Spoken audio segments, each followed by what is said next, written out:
28મો અધ્યાય અને આપણે 6ઠી કલમને વાંચીએ તથા સાંભળીએ.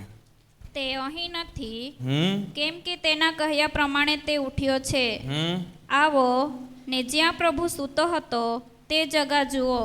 Hallelujah, hallelujah.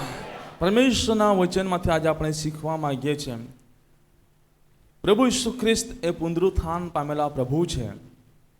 ત્યારે એ પુનરુત્થાન પામેલા પ્રભુ છે ત્યારે મારા પ્રિય ભાઈ બહેનો, એની સાબતીઓ કેટલીક છે એ આપણે વચનમાંથી આજે આપણે મનન કરવા માંગીએ છીએ. અને આજે આપણે વિશેષ વચન એ શીખવા સમજવા માટે આપણે પ્રયત્નો કરીશું. કદાચ ઊંઘ આવે તો પણ થોડું પ્રયત્નો કરજો, પરંતુ વચન સમજવા માટે, બરાબર? એટલે કોઈ પણ વ્યક્તિ ઊંઘી ના જતા અને કોઈ પણ વ્યક્તિ મોબાઈલમાં ધ્યાન ના આપતા, પરંતુ વચન તરફ આપણે ધ્યાન ના આપીએ. પરમેશ્વરના વચનની અંદર લખ્યું છે પ્રમાણે, માથેની લખેલી સુવાર્તાનો 28મો અધ્યાય 1 થી 8 કલમ આપણે વાંચીએ છીએ ત્યારે એ બાબતો ત્યાં લખવામાં આવી છે. એમાં આપણે 6ઠી કલમ વાંચી, કહે છે તે અહીં નથી, કેમ કે તેના કહ્યા પ્રમાણે તે ઉઠ્યો છે. આવો અને જ્યાં પ્રભુ સૂતો હતો તે જગાને જુઓ. આજે મારા પ્રિય ભાઈ બહેનો, પ્રભુ ઈસુ ખ્રિસ્ત આ દુનિયાની અંદર મનુષ્યો દેહ ધારણ કરીને આવ્યા. કુંવારી મરિયમના પેઠે એ જન્મ લઈને આવ્યા અને સમય સંજોગો પ્રમાણે જે પિતાએ મારા પ્રિય ભાઈ બહેનો ઠરાવેલો સમય હતો, એ સમયની અંદર એમણે સેવા કાર્યો પૂર્ણ કરી અને ઠરાવેલા સમય પ્રમાણે આજે પ્રભુ મારા અને તમારા પાપ એમના માથે લીધા અને મને ને તમને શૈતાનની ગુલામગીરીમાંથી એ છોડાવવાના માટે પ્રભુ ઈસુ ખ્રિસ્ત વધે સ્તંભ પર જડાયા. જડાયા ને? જડાયા હતા? જડાયા હતા? જડાયા હતા? ને આજે મારા પ્રિય ભાઈ બહેનો, એ પ્રભુ ઈસુ ખ્રિસ્ત જડાયા હતા અને પ્રભુના વચનની અંદર લખ્યા પ્રમાણે ત્રીજા દિવસે કબરમાંથી શું થાય છે? જીવતો ઉઠે છે. પરંતુ તમને થોડું 27ના અધ્યાય તરફ થોડું હું તમારા ધ્યાનને ધરવા માંગુ છું. મારા પ્રિય ભાઈ બહેનો, પ્રભુ ઈસુ ખ્રિસ્તે ને વધુ સ્તંભ પર જડવામાં આવ્યો હતો અને જ્યારે વધુ સ્તંભ પર જડવામાં આવ્યો, સમય સંજોગે પ્રભુના વચનો સાંજે અમે શીખી ગયા એટલે એ તરફ હું થોડું ધ્યાન ધરવા માંગતો નથી, પરંતુ 27મા અધ્યાયમાંથી કેટલીક બાબતો હું તમારું ધ્યાન ધરવા માંગુ છું. વચનની અંદર લખવામાં આવ્યું છે પ્રમાણે પ્રભુ ઈસુ ખ્રિસ્તને એક ખાલી કબર હતી, એ કબરની અંદર મૂકવામાં આવ્યો. ખબર છે? કેટલાને ખબર છે? ખબર છે ને? અને ખાલી કબરની અંદર મૂકવામાં આવ્યો. પરંતુ અહીં 27મો અધ્યાય ને 62મી કલમથી આપણે આગળ વધીએ છીએ, ત્યાં કેટલીક બાબત આપણને જોવા મળે છે. પ્રભુ ઈસુ ખ્રિસ્તને વધુ સ્તંભે જડવાની ઈચ્છા કોની હતી? હે? કોની હતી? કોની હતી? બોલો તો ખરા. પ્રભુ ઈસુ ખ્રિસ્તને વધુ સ્તંભ પર કોણ જડવા માંગતા હતા? હે? આ બાજુ કોણ? શાસ્ત્રીઓ, ફરીસીઓ, યહૂદીઓ, બરાબર? અને એ લોકો જોડવા માંગતા હતા અને સમય સંજોગો પ્રમાણે મારા પ્રિય ભાઈ બહેનો, પ્રભુના વચનની અંદર લખવામાં આવ્યું છે પ્રમાણે એ પોતાની ઈચ્છાઓને પૂરી પણ કરી શકે છે. કરી શકે છે ને? એ લોકો પ્રભુ ઈસુ ખ્રિસ્તને વધુ સ્તંભ પર જડવા માંગતા હતા. એટલું તો ખબર છે. આજે નહીં બોલશો તો પછી સાહેબ પાસે માફી માંગીશ, 1 વગાડીશ. મને 12 વાગ્યા સુધી ચડવાનો સમય આપેલો છે, પરંતુ હું 1 વગાડીશ, પછી યાદ રાખજો તમે, બરાબર? પ્રભુ ઈસુ ખ્રિસ્તને વધુ સ્તંભ પર જડવા માંગતા હતા કે નહીં? બોલો તો ખરા. હા, જડવા માંગતા હતા, બરાબર? ને એ લોકોની ઈચ્છા પૂરી થઈ? પૂરી થઈ કે નહીં? હા, પૂરી થઈ. તો મારા પ્રિય ભાઈ બહેનો, એટલેથી એમની એ સંતોષ પામ્યા? સંતોષ પામ્યા નહીં. પરમેશ્વરના વચનની અંદર લખવામાં આવ્યું છે પ્રમાણે, પવિત્ર શાસ્ત્ર બાઇબલ કહે છે પ્રમાણે 62મી કલમથી આપણે વાંચીએ છીએ ત્યારે એ લોકો શું કરે છે? એ લોકોએ પ્રભુ શ્રી કૃષ્ણને વધસ્તંભ પર જોડવા પહેલા એમને ઘણી બધી 39 ફટકાઓનો માર મારવામાં આવ્યો, એની ઠઠ્ઠા મસ્કરી નિંદા મહેણા કરવામાં આવ્યું, હરેક રીતેનું અપમાન કર્યું, એના વસ્ત્રો ઉતારી લેવામાં આવ્યા. મારા પ્રિય ભાઈ બહેનો, એને વસ્ત્રહીન કરવામાં આવ્યો, એના મોં પર થૂકવામાં આવ્યું, માથા પર કાંટાનો મુંગટ મારવામાં આવ્યો, વધસ્તંભ પર જોડ્યો ત્યારે મારા પ્રિય ભાઈ બહેનો હાથે પગે ખીલાનો માર માર્યો, ખોખની અંદર ભાલો માર્યો, ઘણી બધી રીતે એમને હેરાન કરવામાં આવ્યો. પણ ને એ ત્યારબાદ વધસ્તંભ પર જોડ્યું અને એને કબરની અંદર દાટવામાં પણ આવે છે. પરંતુ દાટ્યા બાદ અહીં તો પણ એમને શાંતિ નથી. હવે માણસ મરી ગયું એને કબરમાં દાટવામાં આવે, બરાબર? માણસ મરી ગયું એને કબરમાં દાટવામાં આવે તો પછી ચિંતા કરવાનો વિષય રહેતો નથી ને. એને દાટી દેવામાં આવ્યું છે તો હું ચિંતા કરવાનો? પરંતુ અહીં વચન વાંચો, 27મો અધ્યાય અને 62મી કલમ શું કહે છે?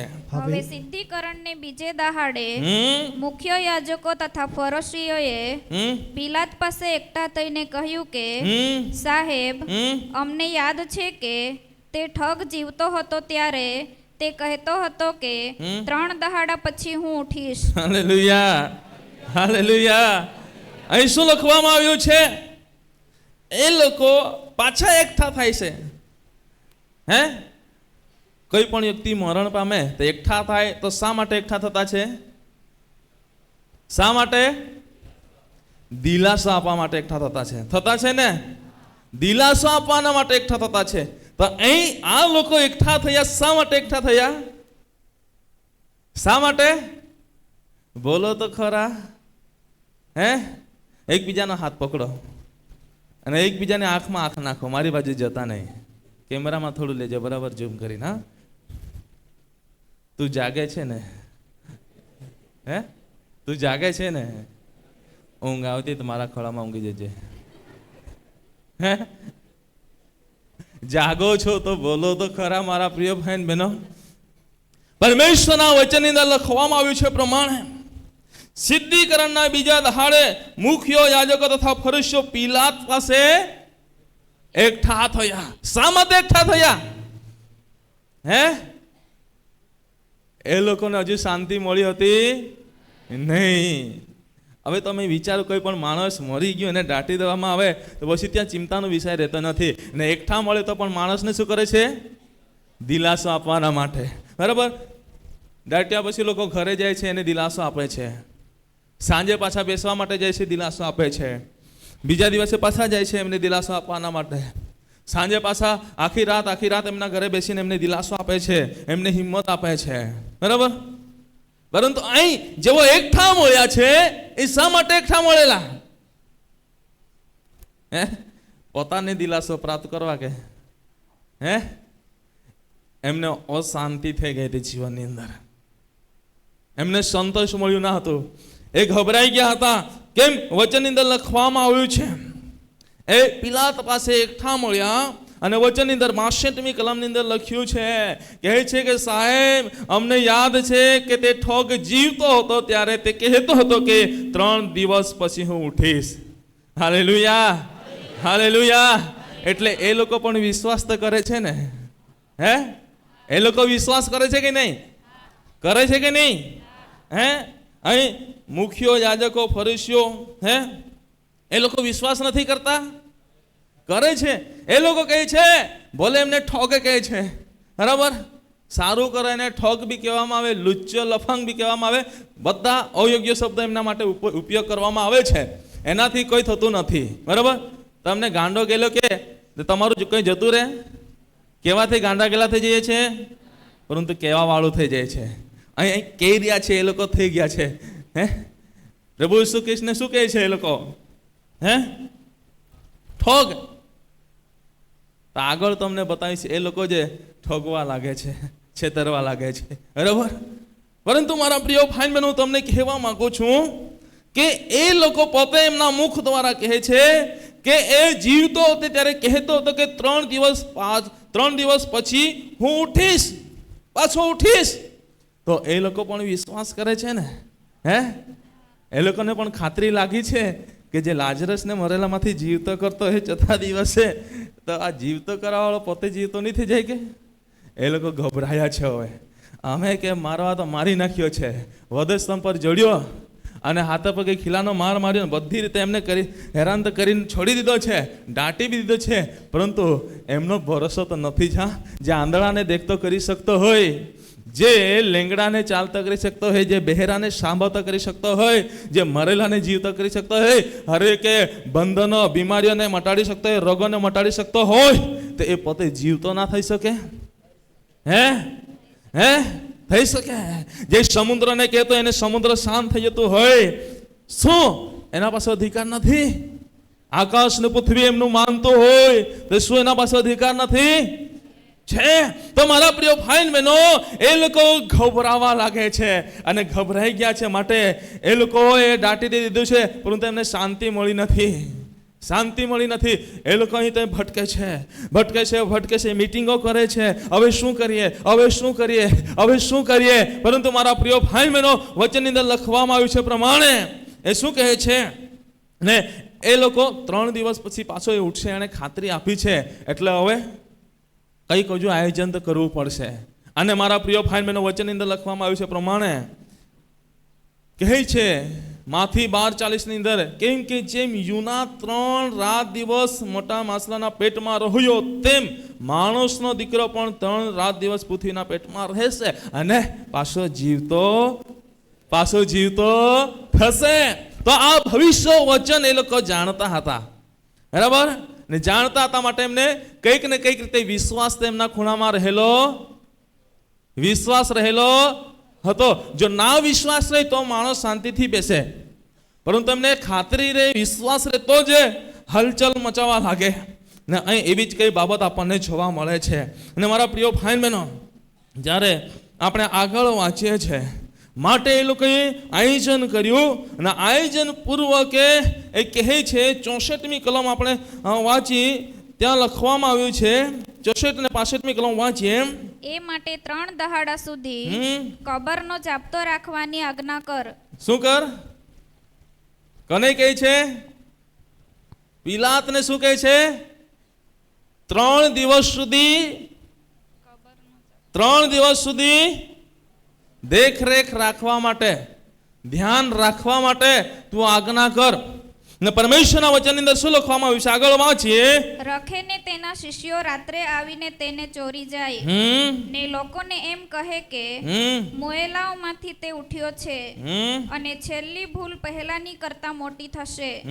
ત્યારે પિલાતે તેઓને કહ્યું કે ચોકીદારો તમારી પાસે છે, તમે જાઓ ને તમારાથી બને તેવો તેનો જાપ્તો રાખવો. પછી તેઓ ગયા ને પથ્થર પર મોહર કરીને તેઓએ કબર પર જાપ્તો રાખ્યો અને ચોકીદારો તેમની સાથે હતા. શું કહે છે? એ લોકોએ આયોજન તો ત્યાં કર્યું અને એવું આયોજન કર્યું. પિલાતને કહે છે કે અમને કઈ ખાતરી લાગતી નથી, બરાબર? એ લોકો શું કહેવા લાગ્યા? એમના શિષ્યો આવીને એમને ચોરી જાય તો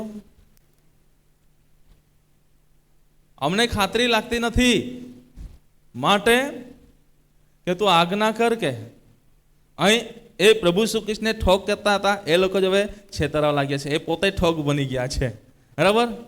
કેમ કે આપણા સમાજની અંદર અમુક વાર કહેવત છે, એક આંગળી તું મા તરફ કરતો બાકી તા તરફ 5 આંગળી હતી ચો, એટલે ચો જ આંગળી ચાલ કઈ કહી દેનો, ઠોક બનાવી દેનો, બરાબર? ચાલે. અને એ લોકો જાણતા હતા, ભવિષ્ય વચન જાણતા હતા કે પ્રભુ ઈસુ ખ્રિસ્તે કહ્યું છે તો થશે. હવે એ લોકોનું ગભરામણ ચાલુ થઈ ગયું, માટે એ લોકો આયોજનો કરવા લાગે છે અને પિલાતને કહે છે કે તું કોઈ કર. પરંતુ મારા પ્રિય ભાઈ બહેનો, પ્રભુના વચનની અંદર આપણે વાંચીએ છીએ, ત્યારે 27મા અધ્યાયની અંદર 24મી કલમ વાંચીએ છીએ, ત્યાં તો પિલાતે હાથ દઈને છૂટો થઈ ગયો હતો. એમ કે જે ન્યાય છે એનો લયનો ગુનેગાર હું બનવા માંગતો, એનો લયનો ગુનેગાર બનવા માંગતો નથી. એટલે શું કરે છે? હાથ દઈને છૂટો થઈ જાય છે. માટે અહીં પિલાત પણ કહે છે, ત્યારે પિલાતે તેઓને કહ્યું કે ચોકીદારો તો તમારી પાસે છે. હે, તમારી પાસે છે, મારા પાસે શું આવ્યા? પહેલા હું એમના ગુનેગાર બન્યો નથી, તો હવે પણ એમનો ગુનેગાર બનવા માંગતો નથી. કેમ કે પિલાત જાણતો હતો, પિલાતની પત્ની એમને કહી આપ્યું હતું, માટે એ જાણતો હતો અને એને વિશ્વાસ છે કે એના કહ્યા પ્રમાણે થશે ને થશે ને થશે. Hallelujah, hallelujah. એના કહ્યા પ્રમાણે થશે ને થશે, એમને વિશ્વાસ હતો, એમને ખાતરી હતી. માટે મારા પ્રિય ભાઈ બહેનો, એ પિલાતે ત્યાં પણ એમના સાથે પડતો નથી, પરંતુ પિલાત કહી આપે છે કે ચોકીદારો તમારી પાસે છે, ચોકીદારો તમારી પાસે છે, અને તમે જાઓ અને તમારાથી બને તેવો તેનો જાપ્તો રાખો. હે, બને તેવો એટલે એ લોકો ધારે તો 10 માણસો, ધારે તો 1 લાખ માણસોને પણ ત્યાં રાખી શકતા હતા. બરાબર? બને એવો જાપ્તો રાખો, બને એવો જાપ્તો રાખો. અને મારા પ્રિય ભાઈ બહેનો, એ જાપ્તો રાખવાના માટે એ લોકોએ શું કર્યું? 66મી કલમ વાંચી છે, ત્યાં લખવામાં આવ્યું છે તે પથ્થર પર તે લોકોએ મહોર કરી. કબર પર જાપ્તો રાખવાના માટે ચોકીદારો ત્યાં રાખ્યા. અને પિલાતે તે કહી આપ્યું તો તમારી પાસે ચોકીદારો છે, બને એટલા તમે ત્યાં ચોકીદારોને ઉતારી દો. તમારી પાસે બધું જ છે, તમને હું પૂછો છો? તમને લાગે એવી રીતે તમે ત્યાં જાપ્તો રાખો. અને એ લોકોએ ત્યાં ચોકીદારોને પણ રાખ્યા. ત્યાં સૂકી લાકડી ચોકીદારોને નહીં રાખ્યા, બરાબર હટ્ટા કટ્ટા ચોકીદારોને રાખ્યા એ લોકોએ. કેમ કે પથ્થર કેવો હતો? પથ્થર કેવો હતો? મોટો ભારે પથ્થર હતો. બરાબર? તે દેખરેખ રાખવા માટે એવા માણસને જોઈએ ને, તે લોકો એવી રીતે રાખ્યો. અને મજબૂત સૈનિકો ચોકીદારોને ત્યાં રાખ્યા. પણ મારા પ્રિય ભાઈ બહેનો, એ ચોકીદારો તો ત્યાં હતા, બધી જ બાબતો એ લોકોએ પ્રયત્ન કર્યો. પરંતુ ત્રીજો દિવસ આવે છે, પ્રભુના વચનની અંદર લખવામાં આવ્યું છે 28મા અધ્યાયની 1લી કલમ શું કહે છે? વાંચીએ. અને વિશ્રામવારની આખરે અઠવાડિયાને પહેલે દહાડે પોહ ફાટ્યો, ત્યારે મગદલાની મરિયમ તથા બીજી મરિયમ કબરને જોવા આવી. અને જુઓ, મોટો ધરતીકંપ થયો, કેમ કે પ્રભુનો દૂત આકાશથી ઉતર્યો ને ત્યાં આવીને કબરના મોં પરથી પથ્થરને ગબડાવીને તેના પર બેઠો. Hallelujah, hallelujah. આ બધા જ પ્રયત્નો એમણે કર્યા, પણ સફળતા મળી એમને નહીં. પણ ત્રીજા દિવસે શું થયું છે? ત્યાં કબર પર શું થયું છે? મહા ચમત્કાર થયો છે. Hallelujah, hallelujah. ત્રીજા દિવસે શું થયું છે? મહા ચમત્કાર થયા છે. અને ત્યાં જે કબર પર જાપ્તો તો રાખવામાં આવ્યો હતો, અને કબર પર દેખરેખ રાખવા માટે બધો જ પ્રયત્ન કર્યો હતો. મુખ્ય યાજકોએ, શાસ્ત્રીઓ, ફરીસીએ, યહૂદીએ બધી રીતે એમનાથી થાય એટલો પ્રયત્ન કર્યો હતો. પરંતુ પ્રભુ ઈસુ ખ્રિસ્તના કહ્યા પ્રમાણે ત્રીજા દિવસે જે કબર પર પથ્થર હતો, એ પથ્થર ત્યાં રહ્યો નહીં, ત્યાંથી સાઈડ પર ખસી ગયો હતો. અને મારા પ્રિય ભાઈ બહેનો, વચનની અંદર લખવામાં આવ્યું છે પ્રમાણે ત્યાં મોટો ધરતીકંપ થયો હતો. આજે મારા પ્રિય ભાઈ બહેનો, એ બાબત પહેલેથી પ્રભુ ઈસુ ખ્રિસ્તે કહ્યું હતું. કેમ કે વચનની અંદર લખવામાં આવ્યું છે, માથીની લખેલી સુવાર્તા એનો 16મો અધ્યાય 21મી કલમ વાંચીએ છીએ, ત્યાં શું લખવામાં આવ્યું છે? ઝડપ રાખશો વાંચવા માટે. 16, 21, 17, 9 વાંચજો. ત્યાંથી માંડીને ઈસુ પોતાના શિષ્યોને જણાવવા લાગ્યો કે હું યરૂશલેમમાં જાઉં ને વડીલો તથા મુખ્ય યાજકો તથા શાસ્ત્રીઓને હાથે ઘણું વેઠું ને માર્યો જાઉં ને ત્રીજે દહાડે પાછો ઉઠું. હાલેલુયા, હાલેલુયા. પ્રભુ ઈસુ ખ્રિસ્તે કહ્યું હતું, એ થયું કે નહીં થયું?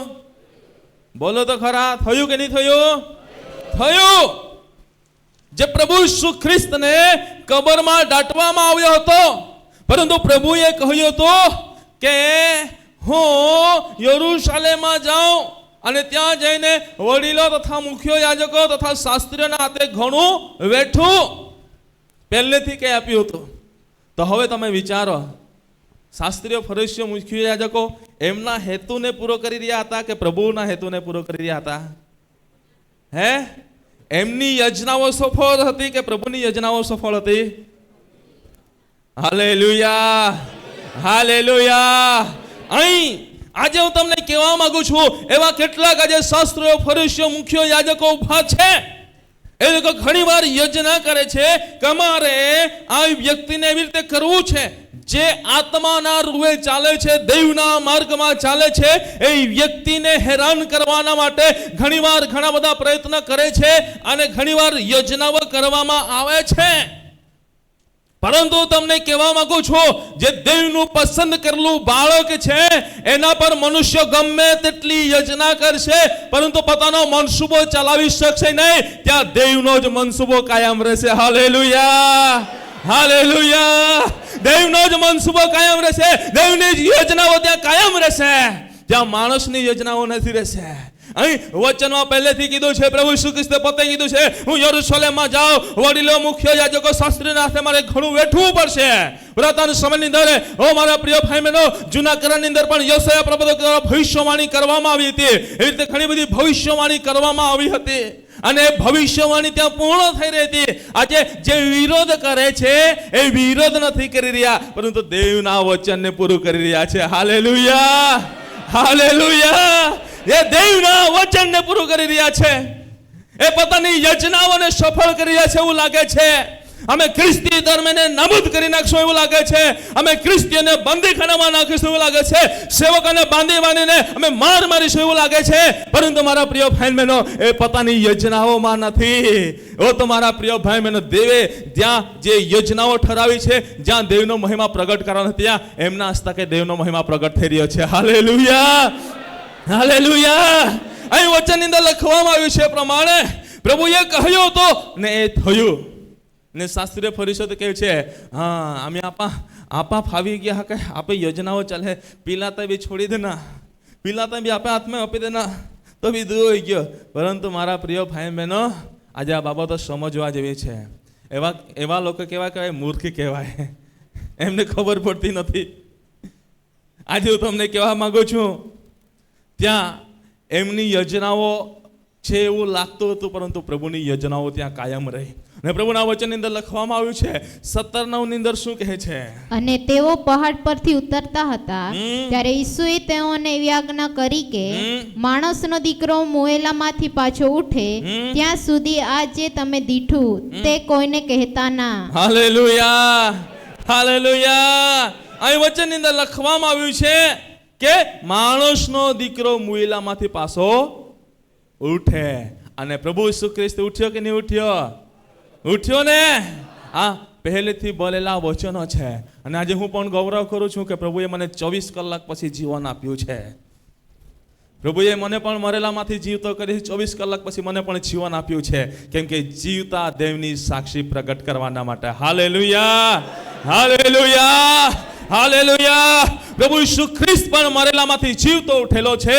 તો પ્રભુએ આજે પણ એની સાક્ષીઓ કાયમ છે. આજે પણ એનો મહિમા પ્રગટ થઈ રહ્યો છે કે એના બાળકો જેના પર દેવ પ્રેમ કરે છે અને જેના હસ્તકે દેવ મહિમા પ્રગટ કરવા માંગે છે, એમને પ્રભુ જીવતા પણ કરે છે. Hallelujah, hallelujah. માટે હું આભાર માનું છું કે પ્રભુએ મને પણ જીવતો ઉઠાડ્યો.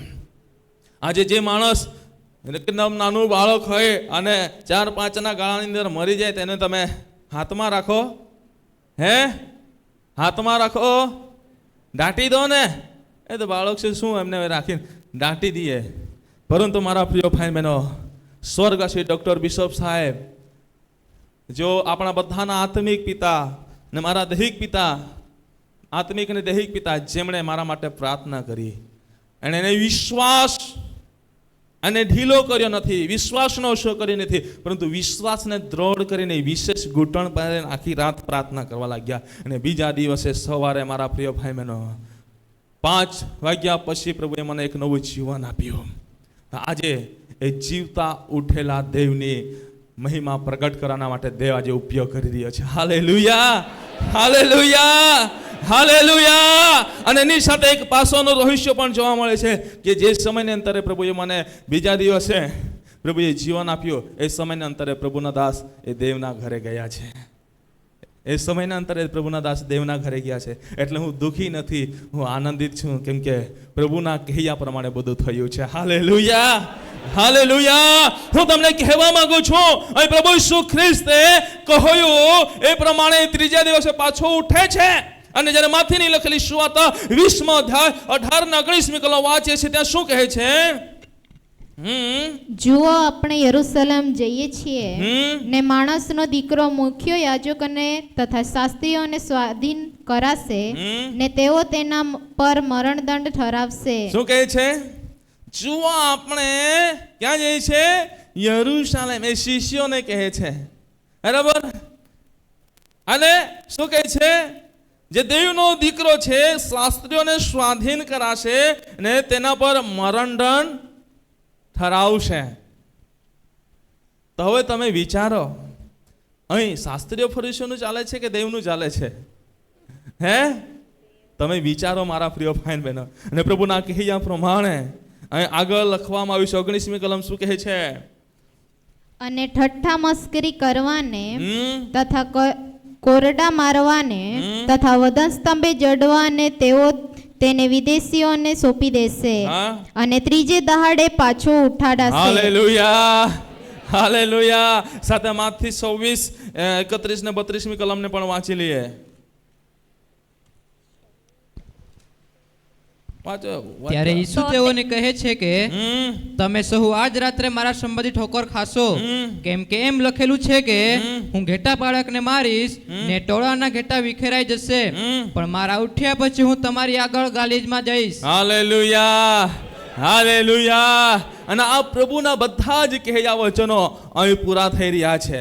પ્રભુ જ્યારે જીવતો ઉઠ્યો ત્યારે મારા પ્રિય ભાઈ બહેનો એના કહ્યા પ્રમાણે એ ચાલી નીકળ્યો. એ કહ્યા પ્રમાણે એ કબરમાંથી બહાર નીકળ્યો. એના કહ્યા પ્રમાણે પ્રભુના વચનની અંદર શું વાંચ્યા આપણે અત્યારે કે એ હું મારા કહ્યા પ્રમાણે હું ગાલિલમાં ચાલ્યો નીકળીશ. ને ચાલ્યો નીકળે છે. અને કેટલાકને પ્રભુ એ રસ્તે દર્શન પણ આપે છે. Hallelujah, hallelujah. માટે મારા પ્રિય ભાઈ બહેનો તમને કહેવા માંગુ છું, પ્રભુ ઈસુ ખ્રિસ્તે એ કબરમાં નથી, પરંતુ એના કહ્યા પ્રમાણે એ જીવતો થયો છે. અને હવે પછી એ ક્યાં રહે છે? કે વચન કહે છે તમારું શરીર જીવતા દેવનું મંદિર છે, એમાં દેવના આત્મા રહે છે. એ બંધ કબરમાં રહેતા નથી, એ જીવતા મંદિરમાં રહે છે. હાલેલુયા. જોરદાર તાળીઓ પાડીને પ્રભુને મહિમા આપીએ. જોરદાર તાળીઓ પાડીએ. એ જીવતા મંદિરમાં રહે છે. Hallelujah, hallelujah. એ જીવતા કબર, આજે મારા પ્રિય ભાઈ જીવતા મંદિરમાં રહે છે, એ બંધ કબરમાં રહેતો નથી. પ્રભુએ શેતાનની સત્તાને નાબૂદ કરી છે.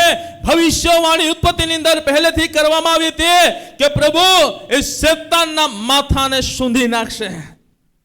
અને મારા પ્રિય ભાઈ બહેનો એ પહેલેથી ઉત્પત્તિના પુસ્તકની અંદર ભવિષ્યવાણી કરવામાં આવી હતી. એ ભવિષ્યવાણી પૂરો થાય છે અને શેતાનને પ્રભુ એના પગ નીચે કૂચડી નાખે છે અને વિજયનો ઝંડો લહેરાવે છે. જય કા ઝંડા ઈસુ. આજે મારા પ્રિય ભાઈ બહેનો વિજયનો ઝંડો લહેરાવે છે. માટે આજે આપણે ખુશીથી કહી શકીએ છીએ કે વિજય હુઆ મેરા ઈસુ વિજય હુઆ. શેતાનને હરાવી નાખ્યો અને આપણો પ્રભુ એ વિજય થયો છે. આજે આપણે જીવતા દેવના બાળકો છીએ. માટે મારા પ્રિય ભાઈ બહેનો હું તમને કહેવા માંગુ છું, આજે જીવતા દેવના બાળકો કેવા હોવા જોઈએ? આજે જીવતા દેવના બાળકો મરેલા હોવા ના જોઈએ.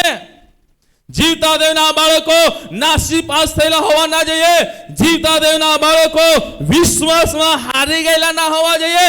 જીવતા દેવના બાળકો આજે મારા પ્રિય ભાઈ બહેનો આજે એકદમ તંદુરસ્ત હોવા જોઈએ, આત્મામાં બળવાન હોવા જોઈએ. Hallelujah, hallelujah. આ શરીર છે, આ નાશવંત શરીર છે.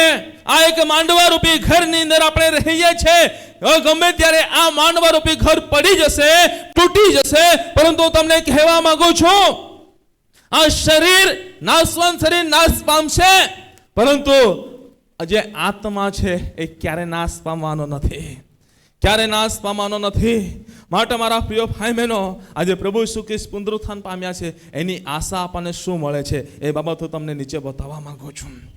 પરંતુ મારા પ્રિય ભાઈ બહેનો, પ્રભુ ઈસુ ખ્રિસ્ત જીવતો ઉઠ્યો એની સાબિતી આપણને ત્યાં જોવા મળે છે કે માથેની લખેલી સુવાર્તા 28માં અધ્યાય બીજી કલમ વાંચી ત્યાં આપણને જોવા મળે છે, ત્યાં પથ્થર ખસેડેલો જોવા મળે છે. ઓ મારા પ્રિય ભાઈ બહેનો, 28:6 ની અંદર આપણને જોવા મળે છે કબર ખાલી જોવા મળે છે. અને યહાન 20:7 ની અંદર આપણે વાંચીએ છીએ ત્યાં કબરમાં આપણે વ્યવસ્થિત મૂકેલા કપડાં જોવા મળે છે, જે પ્રભુ ઈસુ ખ્રિસ્તને જે કપડાઓ વીંટાળીને બાંધીને મૂકવામાં આવ્યા હતા, વીંટાળીને મૂકવામાં આવ્યા હતા, એના પર ઓઢાવવામાં આવ્યા હતા, એ કપડાં વ્યવસ્થિત વાળીને મૂકેલા છે. એની સાબિતી આજે મારા પ્રિય ભાઈ બહેનો જોવા મળે છે. તો આજે હું તમને કહેવા માંગુ છું કે પ્રભુ ઈસુ ખ્રિસ્ત જીવતા ઉઠ્યા તેની સાક્ષીઓ શું છે, તેની સાક્ષીઓ શું છે. પ્રભુના વચનની અંદર આપણે વાંચીએ છીએ 28:4 ની અંદર વાંચીએ છીએ એની સાક્ષીઓ. ચોથી કલમ શું કહે છે, અને તેના ઘાતકથી ચોકીદારો ધ્રુજી ગયા અને મરણતલ થઈ ગયા. એની સાક્ષીઓ કોણ છે? હે, પ્રભુ ઈસુ ખ્રિસ્ત જીવતા ઉઠ્યાના પ્રથમ સાક્ષીઓ કોણ છે? કોણ છે? ચોકીદારો છે. માટે અહીં આપણે આગળ થોડું ધ્યાન આપીએ, થોડું માઇન્ડને આપણે દોડાવીએ તો ત્યાં આપણને કંઈક બાબતો જોવા મળે છે. માટે પિલાતે એમને કહ્યું હતું કે તમારાથી બને એટલો જાપ્તો રાખો, હે, બને એટલો જાપ્તો રાખો. એટલે જેટલા વધારે ચોકીદારો હોય, જેટલા ત્યાં દેખરેખ રાખનારા હોય, એટલા બધા સાક્ષી બની શકે. Hallelujah, hallelujah.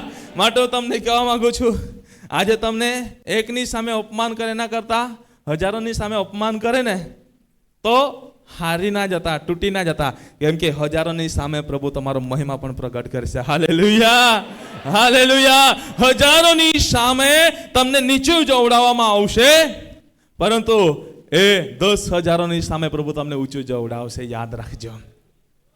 આજે મારા પ્રિય ભાઈ બહેનો, પ્રભુ ઈસુ ખ્રિસ્ત જીવતા ઉઠ્યા એની સાક્ષી 28:4 ની અંદર આપણને જોવા મળે છે. ત્યાં સૈનિકો છે.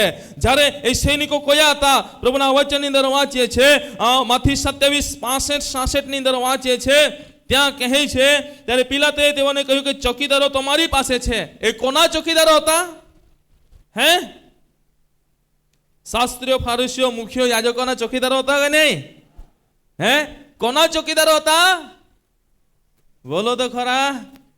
શાસ્ત્રીઓ, ફરીસીઓ, હે, મુખ્યો, યાજકોના ચોકીદારો હતા. અને એ જ જે વિરોધ કરનારા છે એને જ પ્રભુ ત્યાં સાક્ષી બનાવે છે. Hallelujah, hallelujah, hallelujah. આજે દમસ્કના રસ્તા પર જે શાઉલ દેવના લોકોને સતાવતો હતો એને પ્રભુએ સાક્ષી બનાવ્યો કે નહીં? બનાવ્યો. એને પાઉલ કર્યો, પાઉલ બનાવ્યો. આજે મારા પ્રિય ભાઈ બહેનો, એ 13 જેટલી મંડળીઓનો બાંધનાર આપણને જોવા મળે છે. આજે મારા પ્રિય ભાઈ બહેનો, પ્રભુના વચન થકી હું તમને કહેવા માંગુ છું કે આજે એના સાક્ષી એ કોણ છે કે જે પ્રભુનો વિરોધ કરાવતા હતા એમના જ માણસો ત્યાં પ્રભુના સાક્ષી બને છે. અને પ્રભુના વચનની અંદર લખવામાં આવ્યું છે પ્રમાણે એમના સાક્ષી કોણ છે? જ્યારે પ્રભુના વચનની અંદર આપણે વાંચીએ છીએ ત્યારે ત્યાં 28 ની અંદર 11 થી આપણે આગળ વાંચીએ છીએ, ત્યાં શું કહે છે? વાંચો, વાંચો. અને તેઓ જતી હતી એટલામાં જુઓ, ચોકીદારોમાંના કેટલાએ કે નગરમાં જઈને જે થયું તે સગળું મુખ્ય યાજકોને કહી દીધું. ત્યારે તેઓએ તથા વડીલોએ એકઠા થઈને મનસૂબો કરીને તે સિપાહીઓને ઘણા નાણાં આપીને સમજાવ્યું કે તમે એમ કહો કે અમે ઊંઘતા હતા, એટલામાં તેના શિષ્યો રાત્રે આવીને તેને ચોરી ગયા. હાલેલુયા. હવે ઠોગ કોણ બને છે? કોણ બને છે? બોલો તો ખરા. હે, ઠોગ કોને કહેતા હતા? પ્રભુ ઈસુ ખ્રિસ્તને. પણ અહીં કહેવા વાળા જ ઠોગ બને છે. હે, તો હું તમને કહેવા માંગુ છું, તમને ભિખારી કે તો તમે ભિખારી બની જશો, તમને ગાંડા કે ગાંડા બની જશો. હે, તમને લુચ્ચા કે તમે લુચ્ચા બની જશો. હે, તમને વ્યભિચારી કે તમે વ્યભિચારી બની જશો. હે, નહીં ને? તો આજે તમે વિચારો, ઘણીવાર ઘણા બધા લોકોને કંઈ પણ કહેવામાં આવે તો શું કરે છે? માન તહે આખી દિન આમી દેવાળે બી નહીં જાઉં, કાંઈ નહીં જાણે. ઘણા બધા શું કરે છે, ચર્ચમાં આવે છે અને ચર્ચમાં આવીને આરાધના કરે છે, પરંતુ એ દિવસે કદાચ પ્રભુ સેવકના મુખમાં રહીને એવી વાણી પ્રગટ કરી દે તો વાગી જાય. આજે સેવક માં છે રાત હકા માં છે રાત માનું જાય નાખી દેનાથી દેવા આમી દેવાળે તો નહીં જાઓ તામાં નીચે એને સંતોષ દીજે કહે કે હા પાછે આખી અમે છે સેવક બી ને એ તો કઈ કહો ના જાણે તોલા કરતા નહીં પહોરા જજે એહે બીન તે બી સેવક સુરી વચ્ચે. હા બરાબર. હું તમને કહેવા માંગુ છું મારા પ્રિય ભાઈ બહેનો, અહીં પ્રભુ ઈસુ ખ્રિસ્તને જેવો ઠોગ કહેતા હતા, પ્રભુ ઈસુ ખ્રિસ્તને જેવો બાંડ કહેતા હતા, પરંતુ એ જ વ્યક્તિ શું કરે છે? હે આજે મારા પ્રિય ભાઈ બહેન એ લોકો જ ઠોગ બની જાય છે. ને વચનની અંદર શું લખવામાં આવ્યું છે કે તેઓ જે બાબત થઈ તે ચોકીદારે કેટલાકને નગરમાં જઈને જે થયું તે સગળું મુખ્ય યાજકોને કહી દીધું. હે તેના બીજા સાક્ષીઓ કોણ બને છે? હે હે કોણ બને છે? બોલો તો ખરા. બાઇબલ કોની કોની પાસે છે થોડું બતાવો તો. બાઇબલ કા કાફા હે ઊંચા કોઈ હે કે બાઇબલ ઊંચા કોઈ દેખાડા હે હે ને તા આંગળી થવી ને તા યા કા નીંદ લાગતી મળી દેખાય ને આંગળી થવી ને જતા કઈ લખલા હે? ફરી વાંચે 11મી કલમ ધીરે રહીને ઊંચા અવાજે વાંચો. સ્પષ્ટ. અને તેઓ જતી હતી એટલામાં જુઓ ચોકીદારોમાંના કેટલાએ કે નગરમાં જઈને જે થયું તે સગળું મુખ્ય યાજકોને કહી દીધું. કોને કહી દીધું? કોણે કીધું? કોણે કીધું? ચોકીદારોએ. કોને કીધું? મુખ્ય યાજકો. તો કોણ સાક્ષી બન્યા? મુખ્ય યાજકો. હે તો આજે આપણે વિરોધ કરનારાઓનો વિરોધ કરવાનો છે કે પછી એમને સાક્ષી બનાવવાના છે? Hallelujah, hallelujah. આજે વિરોધ કરે છે એમનો વિરોધ કરવાનો નથી, પરંતુ પરમેશ્વરની આગળ પ્રાર્થના કરીને એમને સાક્ષી બનાવવાના છે. Hallelujah, hallelujah. શું તમે એવા વ્યક્તિને સાક્ષી બનાવવા માંગો છો? તો જોરદાર પ્રભુના મહિમાના માટે તાળીઓ પાડો.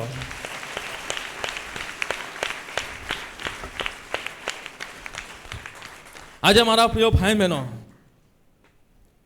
અહીં પૈસા આપીને દબાવી દેવામાં આવ્યું પ્રભુના મહિમાને રોકવાના માટે. આજે પણ જગતની અંદર એ જ બાબતો થઈ રહી છે. ઘણા બધા લોકો અલગ અલગ બીમારીઓથી સાજાપણાને પ્રાપ્ત કરે છે, પરંતુ એ લોકોને આજે શું કરે છે? એવા કેટલાકે પંથ છે કે જેઓ પૈસા આપીને દબાવી રહ્યા છે, પ્રભુના મહિમાને દબાવી રહ્યા છે. પરંતુ આપણે એમાં નારાજ થવાનું નથી, આપણે એમાં હારી જવાનું નથી, આપણે એમાં તૂટી જવાનું નથી, પરંતુ આપણે પ્રાર્થના કરવાની છે કે એક દિવસે એ જ સાક્ષી બને. Hallelujah, hallelujah, hallelujah. માટે પ્રભુ ઈસુ ખ્રિસ્ત જીવતો ઉઠ્યોના સાક્ષી એના વિરોધ કરનારાઓ જ એ સાક્ષી બને છે. એમ કે વચનની અંદર લખ્યું છે કેટલાક નગરમાં જે થયું તે સગળું મુખ્ય યાજકોને કહી દીધું. એ લોકો ગભરાતા જતા હશે, રસ્તે બીજા મળ્યા છે કે નહીં એમને?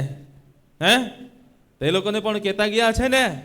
હે સાંભળ્યું તો છે ને એ લોકોએ, પરંતુ આ લોકોએ કદાચ આ જે ચોકીદારો છે ને એ લોકોને નાણાં આપીને તો એ લોકોએ દબાવી દીધું. કદાચ કંઈક ચૂપ ના રહ્યો હોય, કહેવા નીકળી તેને માર્યો નાખ્યો હશે એવું લાગે મને. હે કદાચ પૈસાથી ન માન્યો હોય તો શું બંદૂકથી મનાવી લે. બોલ, અહીં બંદૂક મૂકી દે એટલે શું થાય? બોલ. આજે પણ શું ચાલે છે? ચાલે છે ને આવી ઘટનાઓ ચાલે છે. પરંતુ મારા પ્રિય ભાઈ બહેનો બીવાનો નથી, કેમ કે આપણો ઈસુ ખ્રિસ્ત એ જીવતો ઉઠ્યો છે. Hallelujah, hallelujah, hallelujah. ને લોકોએ ઘણા નાણાં આપીને એમને દબાવી દીધું. આજે મારા પ્રિય ભાઈ બહેનો, અને 28:5-6 ની અંદર આપણે વાંચીએ છીએ, ત્યાં લખવામાં આવ્યું છે મરિયમ અને એમની સાથી મિત્રો પણ એના સાક્ષી થાય છે. પરંતુ હવે મારા પ્રિય ભાઈ બહેનો, મારો સમય પૂરો થતો દેખાઈ રહ્યો છે.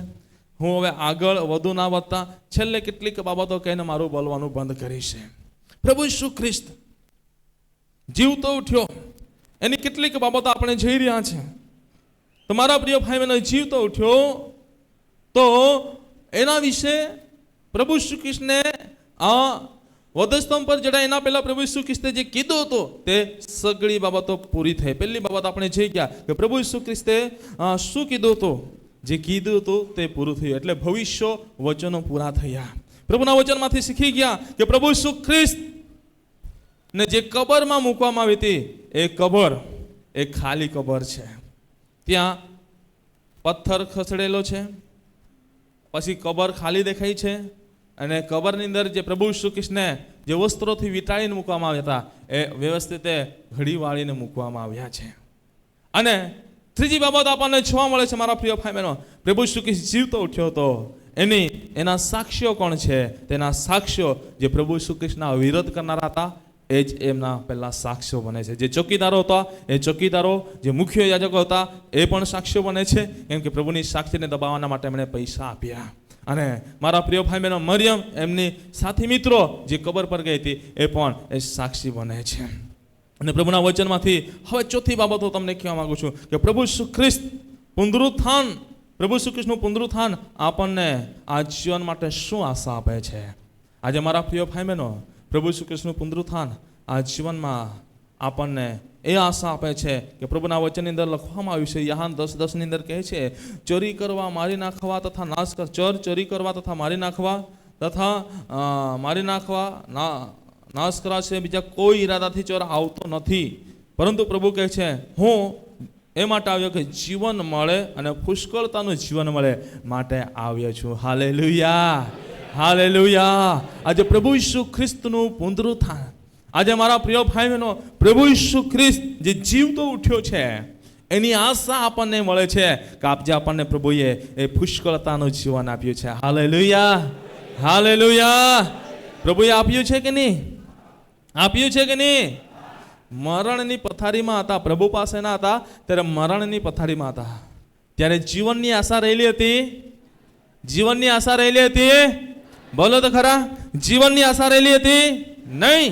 પરંતુ હવે પ્રભુ પાસે આવ્યા છે ત્યારે બીમાર પણ પડીએ છીએ તો પણ આપણને આશા રહે છે કે નહીં, પ્રભુ મને જીવતો રાખશે. Hallelujah, hallelujah.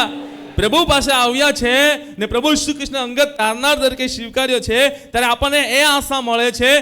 પથારી અવસ્થામાં પણ આવી જઈએ છે ને ત્યાં લોકો આશા છોડી દે છે કે હવે તો નથી ખાતરી લાગતું કે મળી બળી લેવા જોઈએ, તો મળી બળી લેવા જોઈએ. લોકો ત્યાં લાઈન લાગે છે મળવા માટે, એ લોકોનું મળવાનું પૂરું થાય છે ને જેને મળવા આવ્યા હતા એ ઉઠીને ફરવા લાગે છે. એ આશા પ્રભુ આજે આપણને આપે છે. Hallelujah, hallelujah. એ પ્રભુએ આશા આપણને આપી છે. પ્રભુએ જીવન મળે ને પુષ્કળ મળે, આજે પુષ્કળતાનું જીવન આપવાના માટે પ્રભુ આ જગતની અંદર આવ્યા. આજે મારા પ્રિય ભાઈ બહેનો માટે પ્રભુએ આજે આપણને અનંત જીવન આપ્યું છે. પુનરુત્થાનની આશા એ આપણને પુષ્કળતાનું જીવન આપે છે અને વચનની અંદર લખ્યા પ્રમાણે આનંદકાનું જીવન આપે છે. તેઓનો નાશ થશે નહીં અને કોઈ પણ એ વ્યક્તિને પ્રભુના હાથમાંથી છીનવી શકશે નહીં. પ્રભુ એવું આનંદકાનું જીવન આપે છે. આનંદકાનું જીવન આપે છે ત્યારે કે મરવાનું નથી. આ તો શરીર છે, નાશ થવાનું છે, તે નાશ પામશે. માટીનું શરીર માટીની અંદર મળી જશે, પરંતુ આનંદકાનું જીવન એટલે આત્મા જે અમર છે, દેવના રાજ્યની અંદર સદાકાળના માટે દેવના ઘરની અંદર વાસ કરશે. Hallelujah, hallelujah. માટે મારા પ્રિય ભાઈ બહેનો, પુનરુત્થાનની આશા એ પુનરુત્થાનની પ્રભાતની આશા આપણને આપે છે. પુષ્કળતાનું જીવન આપણને આપે છે. પ્રભુ આનંદકાનું જીવન આપે છે. પ્રભુ આપણને ખાતરી આપે છે. પુનરુત્થાનની આશા આપણને ખાતરી આપે છે આપણો નાશ થશે નહીં. આપણો જે દેવે આપણી અંદર આત્મા મૂકી છે એનો નાશ થશે નહીં. એ દેવના ઘરની અંદર રહેશે અને ત્યાંથી શેતાન એને ખેંચી શકશે નથી. શેતાન એને ત્યાંથી નાશ કરી શકશે નહીં, કેમ કે સદાકાળ દેવના રાજ્યની અંદર રહેશે. અને મારા પ્રિય ભાઈ બહેનો, અને પ્રભુના વચનની અંદર લખવામાં આવ્યું છે પુનરુત્થાનની પ્રભાતની આશા. આપણને ઘણી બધી બાબતો આપણને જોવા મળે છે, પરંતુ અહીં 11:30 વાગી ગયા છે એટલે હું આગળ વધવા માંગતો નથી. છેલ્લી હું 5 મિનિટ લઈને હું મારું બોલવાનું બંધ કરીશ. મારા પ્રિય ભાઈ બહેનો, પુનરુત્થાનની આશા આપણને ઘણી બધી આપવામાં આવી છે. આજે પ્રભુ જે જીવતો ઉઠ્યો છે એની આશા આપણને ઘણી બધી રીતે મળી રહી છે, ઘણી બધી રીતે મળી રહી છે. કે આના પ્રભુના દાસે પણ આપણને ભજન સેવાની અંદર કેટલીક બાબતો આપણને કહી, કેટલીક બાબતો કહી. હું તમને કહેવા માંગુ છું, આજે પ્રભુ એ માર્ગ, સત્ય અને જીવન આપણને બતાવી ગયા છે. જે માર્ગ છે, કયા માર્ગની અંદર ચાલવું હોય, સત્યતાનો માર્ગ આપણને બતાવી ગયા, એની અંદર જીવન આપણને આપી ગયા છે. જીવન કેવું આપીને ગયા છે? પુષ્કળતાનું જીવન આપીને ગયા છે, આનંદકારનું જીવન આપી ગયા છે. એ જીવનમાંથી કોઈ પણ શૈતાનની શક્તિ આપણને નાબૂદ કરી શકતી નથી, ત્યાંથી આપણને કોઈ પણ ખેંચી શકતો નથી, એવું જીવન આપી ગયો છે. અને મારા પ્રિય ભાઈના વચનની અંદર લખવામાં આવ્યું છે પ્રમાણે, જો કદાચ એ તૂટી જશે પરંતુ પ્રભુ એને બળવાન કરશે, એ પ્રભુએ આજે આપણને આશા આપી છે. ત્યારે મારા પ્રિય ભાઈ બહેનો, સમય પૂરો થાય છે ત્યારે હું આગળ ના વધતા હું તમને કહેવા માંગુ છું કે પ્રભુએ આજે પુનરુત્થાનની આશા આપણને આપી છે. એ જીવતો ઉઠ્યો છે તો એના પર વિશ્વાસ કરનારા બાળકો પણ આજે જીવતા છે. ઓ મારા પ્રિય ભાઈ બહેનો, એ જીવતો ઉઠો છે એના કહ્યા પ્રમાણે આજે એણે ઘણી બધી બાબતો આપણને કહી છે. જે કંઈ પણ પ્રભુ પર વિશ્વાસ કરે છે એને પ્રભુએ ઘણા બધા વચનો આપ્યા છે, ઘણા બધા આશીષોના વચનો આપ્યા છે. ત્યારે મારા પ્રિય ભાઈ બહેનો, એ આશીષોને આપણે પ્રાપ્ત કરી શકીશું, કેમ કે પ્રભુએ કહ્યું એ થયું છે. તો આજે પણ પ્રભુએ મારા માટે, તમારા માટે જે પણ પ્રભુએ વચન ઉચ્ચાર્યું છે એ આજે એ થશે ને થશે ને થશે. માટે આવો આપણી આંખોને બંધ કરીએ અને પ્રભુને કહીએ કે પ્રભુ, તે કહ્યું તું જીવતો ઉઠ્યો. આજે તે કહ્યું છે એ વચન મારા માટે કહ્યું છે, એ વચન આજે મારા માટે પણ પૂરું થશે. હું એ પુનરુત્થાનના રવિવારે પ્રભુ એ આશા સહિત હું તમારી પાસે આવીને બેઠો છું, બેઠી છું. તો પ્રભુ આજે મારા જીવનની અંદર કાર્ય થવા દે. ઓ મારા પ્રિય ભાઈ બહેનો, આપણા મસ્તકોને નમાવીને પ્રભુને આગળ પ્રાર્થના કરીએ. હું છેલ્લે મારા પ્રિય ભાઈ બહેનો 2 થી 3 મિનિટ લે છે, પરંતુ આ સમય તમને કહેવા માંગુ છું, હું તમને કહેવા માંગુ છું, પ્રભુએ આજે પુનરુત્થાનની પ્રભાતની આશા મને તમને આપી છે. આજે પ્રભુ ઈસુ ખ્રિસ્ત જીવતો ઉઠ્યો છે, પ્રભુ ઈસુ ખ્રિસ્ત જીવતો ઉઠ્યો છે. તો આજે મારા પ્રિય ભાઈ બહેનો, એના કહ્યા પ્રમાણે થયું છે. તો આજે એ જ પ્રભુ ઈસુ ખ્રિસ્તે મને કહ્યું છે, એ જ પ્રભુ ઈસુ ખ્રિસ્તે તમને કહ્યું છે. હું તમને કહેવા માંગુ છું કે આ સમયે હું મારા પ્રિય ભાઈ બહેનો તમને જણાવવા માંગુ છું કે તમારા જીવનની અંદર પ્રભુએ જે તમને વચન આપ્યું છે એ વચન આજે પ્રભુ પૂરું કરવા માંગે છે. પ્રભુ આજે તમને જે વાયદો કર્યો છે એ વાયદો પૂરો કરવા માંગે છે. પ્રભુએ તમારી સાથે જે કરાર કર્યો છે, વચનનો કરાર, એ કરાર પણ પરિપૂર્ણ કરવા માંગે છે. પરંતુ આજે આ વચનને ધ્યાનમાં રાખો, વચનને ધ્યાનમાં રાખો. પ્રભુ ચોક્કસ તમારા હકની અંદર કાર્ય કરશે. ઓ સ્વર્ગીય પિતા, પ્રાર્થના કરું છું આ સમયે, આજે આ પુનરુત્થાનના રવિવારે, આજે પુનરુત્થાનના બારાની અંદર કેટલીક બાબતો અમે શીખી ગયા. ત્યારે તમારી આગળ પોકારું છું, ત્યારે તમારી આગળ આજજી વિનંતી કરું છું કે જેટલા પણ ભાઈ બહેનોએ આજે આ બાબતનું ગ્રહણ કર્યું છે, ત્યારે હરેક બાળક પર પ્રભુ તમારી કૃપા, તમારી દયા, તમારી કરુણા રહેવા દો. આજે જે તમે એમના માટે વચન ઉચ્ચાર્યું છે એ વચન એમના માટે પરિપૂર્ણ થાય. ઈસુના નામમાં પ્રાર્થના કરું છું, એ વચન એમના માટે પરિપૂર્ણ થાય. ઓ પ્રભુ, એ વચન એમના માટે પરિપૂર્ણ થાય. ઓ પિતા પરમેશ્વર, ગમે તે વચન આપ્યું હોય જાણતો નથી, પરંતુ તમે જાણો છો, તમે જાણો છો. અહીં કોઈ પણ બાળક એવું નથી, દરેકને તમે કંઈક ને કંઈક વચન આપ્યું છે. આજે એમના માટે એ વચન ઈસુના નામમાં પરિપૂર્ણ થાય, ઈસુના નામમાં પરિપૂર્ણ થાય, ઈસુના નામમાં પરિપૂર્ણ થાય. જેઓ ઓનલાઈનના માધ્યમથી આ વચનને સાંભળી રહ્યા છે એમના માટે પણ એ વચન પરિપૂર્ણ થાય. જે આશા અને વિશ્વાસ સહિત બેઠા છે એ આશા અને વિશ્વાસ એમના જીવનની અંદર પરિપૂર્ણ થાય. ઈસુના નામમાં એ વચન પરિપૂર્ણ થાય મારી પ્રાર્થના છે. આજે બીમારી આવીને બેઠા છે પણ ઈસુના નામમાં સાજાપણાને પ્રાપ્ત કરે. રોગીઓ દુઃખી આવીને બેઠા છે, ઈસુના નામમાં સાજાપણાને પ્રાપ્ત કરે મારી પ્રાર્થના છે. જો આંખો એ જઈ શકતા ના હોય, આંખોની અંદર તકલીફો હોય, એવા વ્યક્તિ આવીને બેઠા છે, ઈસુના નામમાં એમના આંખ પરથી અંધપણું એ દૂર થવા પામે, એ આંખો એ જોઈ શકે એવું તમે થવા દે મારી પ્રાર્થના છે. ઈસુના નામમાં પ્રાર્થના કરો છો. કિડની, લીવરની તકલીફો હોય, કોઈ પણ સુગર પ્રેશરની બીમારી હોય અથવા અન્ય બીમારીઓ, રોગોથી પીડિત વ્યક્તિ બેઠો હોય, પણ ઈસુના નામમાં પ્રાર્થના કરો છો એ પણ સાજાપણાને પ્રાપ્ત કરે. ઓ પ્રભુ, તમારા કહ્યા પ્રમાણે થાય, તમારા કહ્યા પ્રમાણે થાય. જો તમે મારા પર વિશ્વાસ કરશો તો મારાથી તમે મોટા તમે આ કાર્યને જશો, હા તારા કહ્યા પ્રમાણે ઈસુના નામમાં થાય, હરેક રોગો મટી જાય, હરેક બીમારીઓ મટી જાય ઈસુના નામમાં. એ લખવા ગ્રંથથી પીડિત લોકો પણ એ સજાપણાને પ્રાપ્ત કરે, એ મરણના મુખમાંથી પ્રભુ તમે એમને બચાવી લો.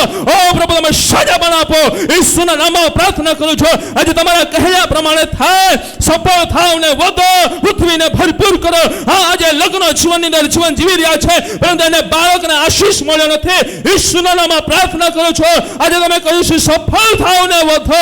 હા પ્રભુ આજે એના વંશને ના વધવા આપનારી આત્મા એ દૂર થાય, ગર્ભસ્થાનનું બંધન તૂટી જાય, તમારા કહ્યા પ્રમાણે થાય, એ બાળકના આશીષને પ્રાપ્ત કરે ને પ્રભુ આવતા પુનરુત્થાનને ને રવિવાર આવે એના પહેલા તમારા મહિમા આ મંદિરની અંદર પ્રગટ થવા પામે. ઈસુના નામમાં પ્રાર્થના કરો છો. હાલેલુયા. પ્રભુ તમે મારી પ્રાર્થના સાંભળી માટે આભાર માનું છું. આજે કેટલાક નોકરીની આશા રાખી રહ્યા છે, પરંતુ પ્રભુ તમે એમને આશીષ આપ્યો છે. ઈસુના નામમાં એમને નોકરી પ્રાપ્ત થઈ જાય મારી પ્રાર્થના છે, એમને સફળતા થાય મારી પ્રાર્થના છે. આજે કેટલાક પ્રમોશનની આશા રાખી રહ્યા છે, એમને ઈસુના નામમાં પ્રમોશન મળી જાય મારી પ્રાર્થના છે. પ્રભુ તમે મારી પ્રાર્થના સાંભળી બદલ આભાર. એક એક વ્યક્તિના જીવનની અંદર પ્રભુ તમે કાર્ય કર્યું માટે આભાર માનું છું. આ સમય બધો જ મહિમા પ્રભુ તમને આપું છું. આ વચન તમારું હતું, વચન તમે પ્રભુ તમે અમને આપ્યું, અને વચન થકી દરેકની સાથે વાતને વ્યવહાર કરી માટે પ્રભુ તમારા આભાર માનું છું. તમારા જ મહિમાને પ્રભુ તમે પ્રગટ કર્યું છે, તમારા જ કાર્યને તમે પ્રગટ કર્યું છે માટે આભાર માનું છું. બધો જ મહિમા પ્રભુ તમને આપતા આદર માન સન્માન ગૌરવ પ્રભુ તમને આપો છો. આજે અદ્ભુત આ પુનરુત્થાનના રવિવારે પુનરુત્થાનના વચનો થકી વાતને વ્યવહાર કરી માટે આભાર. ધાર કરતા પ્રભુ ઈસુના નામથી માંગીએ છીએ. આમેન.